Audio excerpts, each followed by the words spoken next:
Hey everyone, this is my top 13 favorite horror films of all time.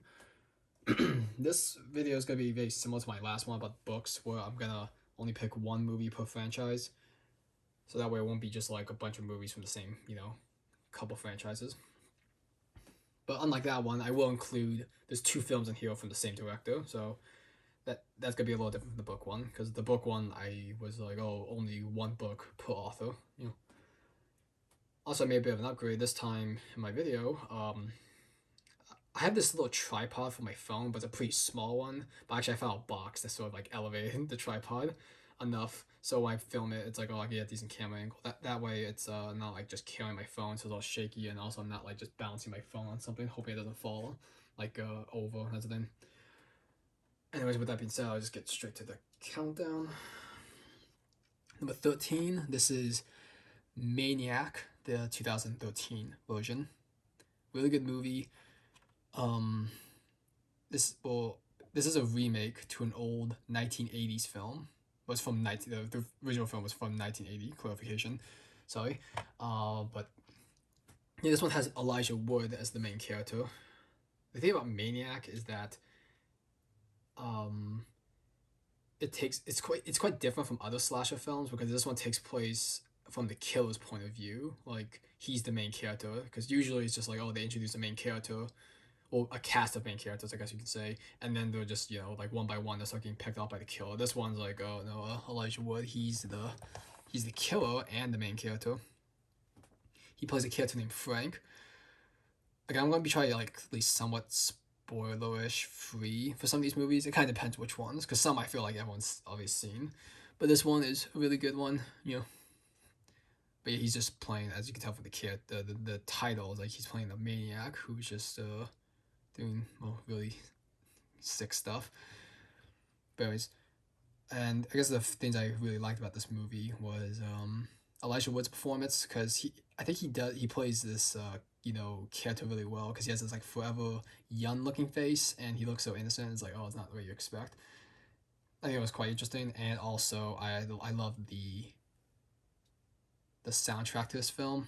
Oh, and something I almost forgot to mention is this film does something even even more different than say the original Maniac film from 1980.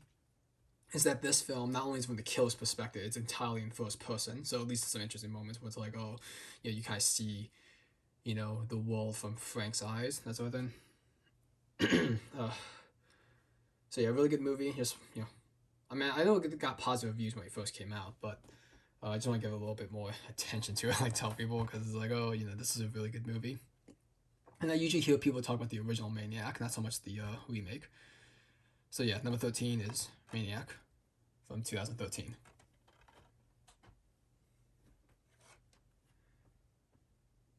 Number 12 is Halloween from 1978, which I don't think I need to go too much detail about what this one's about, because I think everyone knows. you know. So I'll just say what I really like about this film is that, the cinematography is really good. Donald Pleasence gives a great performance. The soundtrack is phenomenal, and of course it's obviously iconic, because I think everyone knows the Halloween theme. And Michael Myers, he's just he's really scary. I will say this also, by the way, random fact about me: Michael Myers is my favorite slasher killer. Halloween, the original Halloween isn't my favorite slasher movie, but he's my favorite slasher killer, if that makes sense. It's just because I just because there's like films in the slasher genre I enjoy more watching, but he's just my favorite because he's just like so creepy.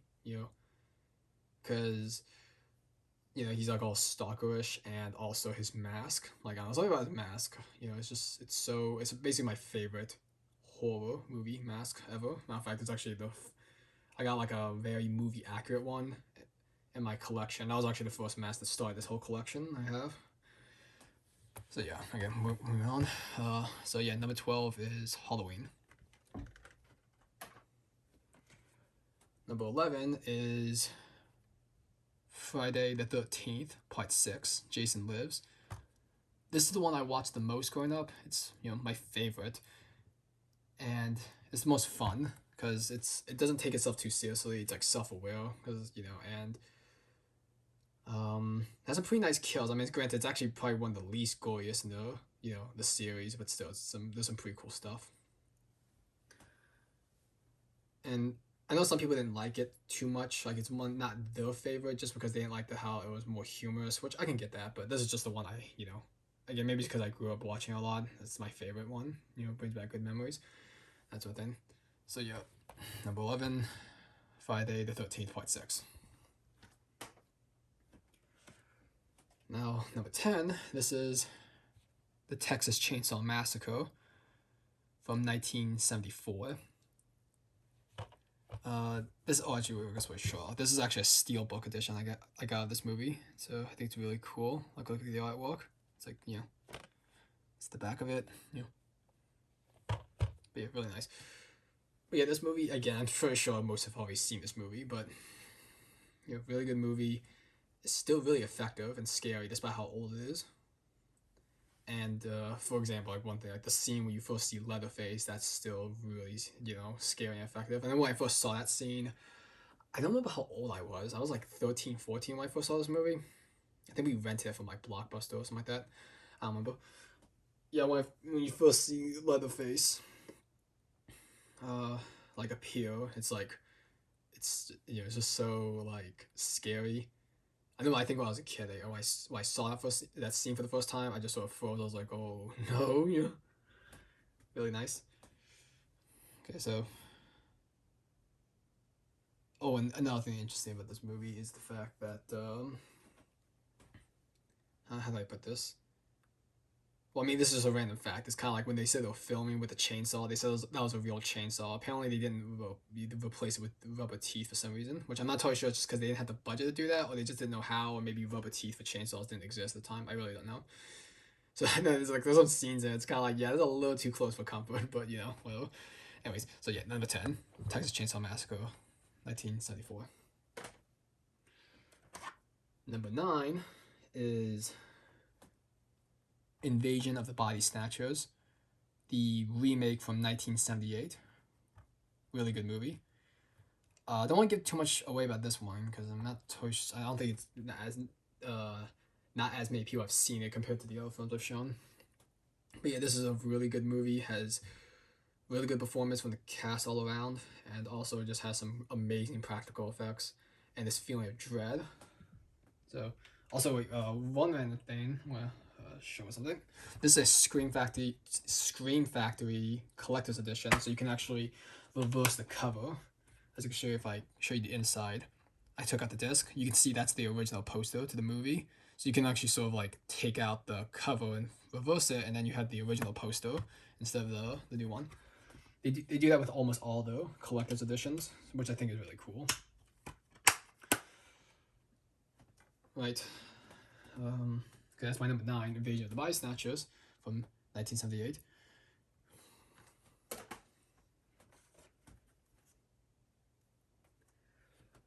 Number 8. So I'm sure I almost lost count. But number 8 is Jaws, the original one. Well, actually, yeah, the only one, Jaws, because the rest are sequels. Sorry, but this is from 1975. Really good movie, just like a masterpiece of suspense.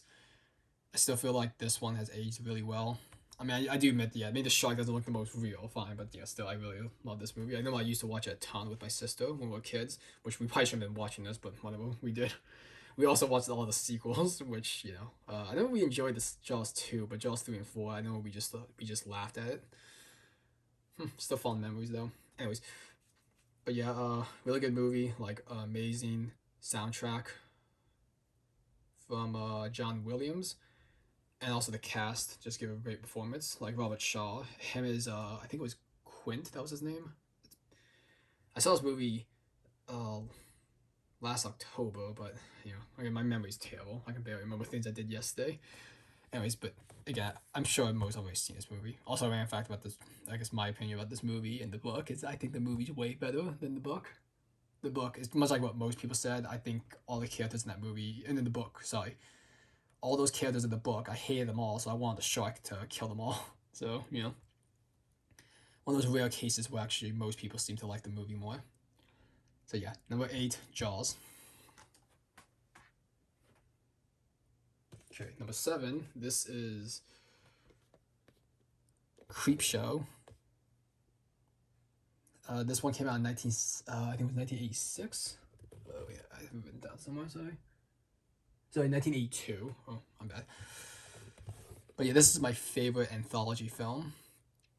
Again, I'm gonna say this a lot, but I grew up watching this movie a lot. I also saw Creepshow 2 quite a few times because I would rent them back in the day. Really good anthology films, although the third one's terrible. We never see that one. Ugh. But yeah, this is was directed by George Romero and actually written by Stephen King. Two amazing talented people.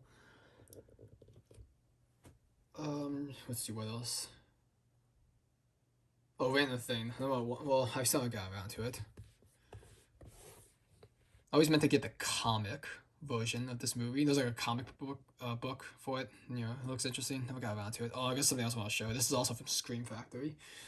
If you actually take what's out of here, you take it out, you get a little book. This is just about like facts of making a movie. Also about the lighting, but you know, it's a little book that you can read. You know, interesting.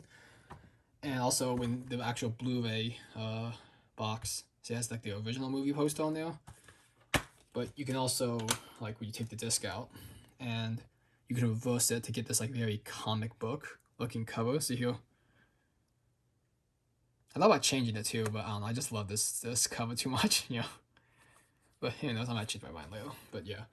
So number 7, Creepshow. My favorite anthology film ever.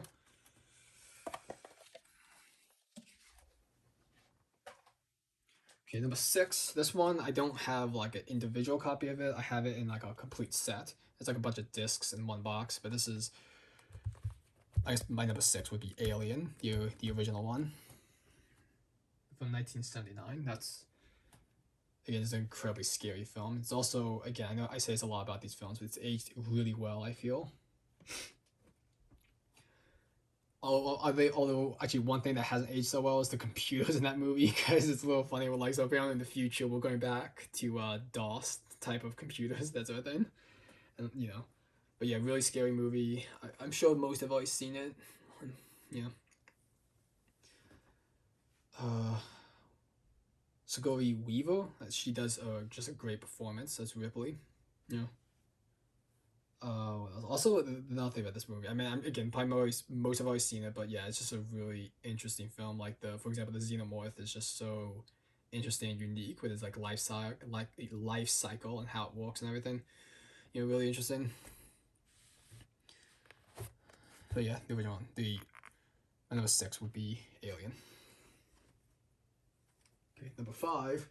This is, you know, partially why, or mostly the reason why I decide only one movie per franchise, because my number 5 is Evil Dead 2, because this is my favorite Evil Dead movie.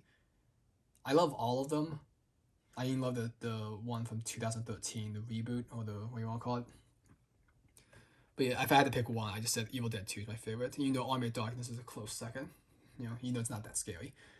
But yeah, amazing film.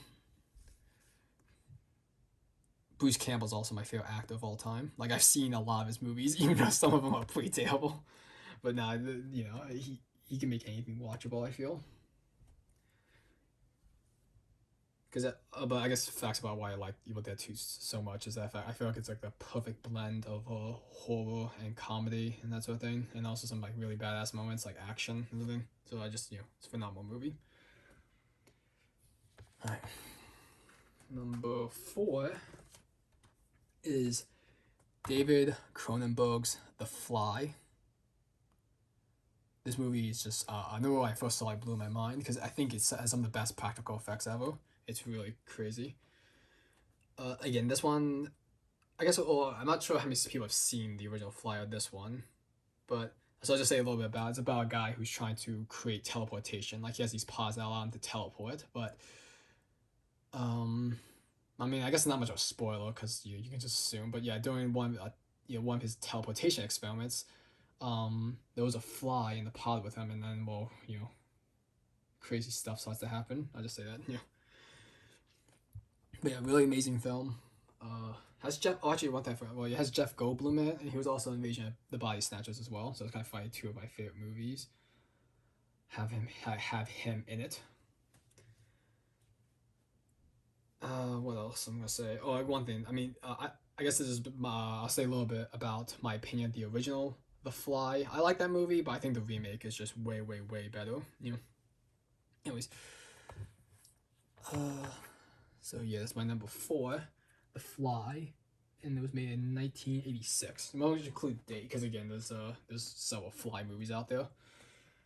So what I should really do is get the Scream Factory collection of The Fly. It comes with all the movies. Then like the original one, the original sequel, as well as the Cronenberg one, and the sequel to the Cronenberg film. Okay, so number 3 is The Blob. This one's from 1988. This one I think is way better than the original from that had Steve McQueen. Like I know I keep I guess as you can kind of tell I love practical effects. You know, like even if they're not the best, I can really appreciate practical effects. I much prefer them over say crappy CGI. I'm not trying to diss CGI. It's great. Like for example, you just watch like I guess any of the Marvel films, the CGI could obviously it's incredibly handy and useful. I love CGI, but it's just that something when they use practical effects just makes you appreciate like oh they tried to do it that way. Especially when it comes to like monster flicks. Like. But I guess I should really talk more about this film now. Yeah, this one is just I watch it a lot. I think it was on Stars, I believe, the network Stars. I watched this movie a crap ton there because at one time they showed it there. Then I think we bought it on DVD when I was a kid, and then eventually I got this version. This is also Scream Factory's collector's edition, so just like all of them I've shown, you can reverse the cover to get the original movie cover. But yeah, this one, there's many reasons why I like it over the original, but I guess I'll say just because, well, for one, the practical effects are more, much, much, much better. And it's also way more scary and also has a feeling of like, oh, much more at stake, that sort of thing. Also, it's kind of weird in the original one. The blob just sort of sometimes instantly dissolved people, that sort of thing. But this one is like, when the blob is dissolving them, you see them melting. That's the thing when they're trapped inside the blob. So yeah, that's my number 3, The Blob. Also heard one thing, they were gonna make another remake of it at one point, but that never happened, which kind of a shame because it would be interesting to see another Blob movie, but at the same time, it maybe could have been really terrible, so who knows. Anyways, number 2, this is Black Christmas from 1974. This movie, I think, is just a masterpiece. Sorry. But funny thing, I actually watch this movie every Christmas. Yeah. I mean, I know it's kind of maybe a little weird to do, just, because most people probably don't watch movies like that on Christmas. But this one, I don't want to go too much into it, about what's it about. But, it's really scary, and also there's some things in it that for example, like the first few times I watched this growing up I never noticed certain things, and then it wasn't until like a few years ago when I rewatched it I actually noticed something that I never noticed before, so I was like, oh, I thought it was real cool. I like the fact when it has like more subtle things. Funny thing, also the director of this movie is Bob Clark. He also directed a Christmas Story, which that's like a family Christmas movie. So it's just kind of fun. He made 2 Christmas movies, but they're total opposites. That's the thing. Also, this one has Olivia Hussey and Margot Kidder, I believe the name is. They do really good in this movie. Also, despite how old this movie is, it's still really scary and effective. And I guess one last thing I like to put on here: you can actually watch this movie for free on YouTube, and it's like legal. Like they just say it's free with ads. That sort of thing. So that's one way to watch this movie if you've never seen it. Granted, that's at least the case for me. I don't know that might be the case for people outside the U.S. So keep that in mind. Anyways, so yeah, number 2, Black Christmas from 1974. Oh, and also the 2 remakes they made later on. Yeah, I think they're terrible. Just saying. Okay, my number 1. This was just saying like when I made this list. This was like an instant number 1 because I love this movie so much. This is John Carpenter's The Thing. It was made in 1982. yeah, this movie is just a masterpiece. I know I may have said that many times throughout this list, but granted, this is my favorite movie, so of course I'm gonna think they're masterpieces. But yeah, I mean, how many times I've seen this movie? I saw a lot growing up, and I mean, I would occasionally will watch, like maybe every year or two I'll rewatch it. Just really good. Like the practical effects are some of the most amazing ever, and it has like such a great feeling of isolation, dread, and helplessness. That sort of thing. And also has some really good performance. And also it's cool they actually shot it in the Arctic, and you can tell, looks really nice. I don't want to say too much what it's about in case someone hasn't seen it. I'll just say like, oh, just go see it because it's amazing. This is a Scream Factory Steelbook edition. It comes with like several, like it comes with the movie on 2 discs, like the different versions. Like one's a 2K scan, then one's a 4K scan, and one's just filled with bonus features. It also gave me a poster, but I've yet to frame that, sadly. But just saying the art on this Steelbook edition is really cool. Check out. Show the back of it. Really cool. I think they only made like 5,000 of these, 10,000 of these. I don't remember. I mean, I know that's kind of a big number, but it's like, well, still, it's nice to know that out of the 5 or 10,000 they've made, I have one of them. So, I guess that's kind of it then. That's my top favorite 13 horror films of all time. So, I guess if you feel so inclined, you can leave a comment, about like, oh, what's your favorite horror films, and I guess if you've seen these movies, like, oh, what you thought about them, or if any of these have, I guess if this video has sparked your interest for any of them, I guess do tell, if you so desire. Anyways, so that's a wrap. I'm gonna see you guys later. Bye bye.